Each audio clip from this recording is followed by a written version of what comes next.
شمعش شد آموده، مثل بغض گلویی که تو سینه بی صدا مونده، مثل وقتی که بلبل غم به دل داره دلش خونه، دلم پژمرده از عشقی که بی سامان رها مونده، مثل وقتی که بلبل غم به دل داره دلش خونه، دلم پژمرده از عشقی که بی سامان رها مونده. من اون سنگ گرفتارم که روی چین دیوارم، من اون آبی که از چشمه به جا مونده تو جویبارم.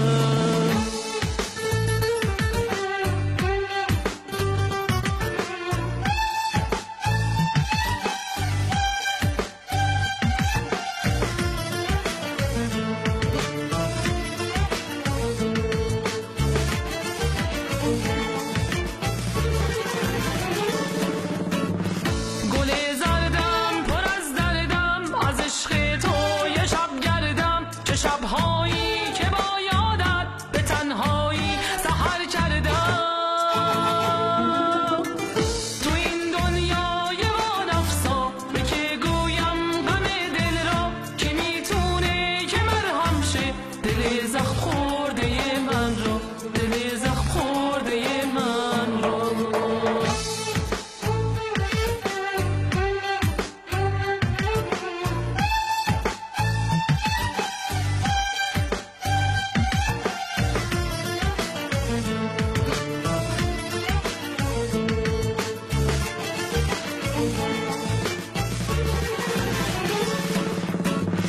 تو مدیونی به این روزام، دیگه دیره پشیمونی، نه دل دارم بسوزونی، نه چشمی که بگریونی.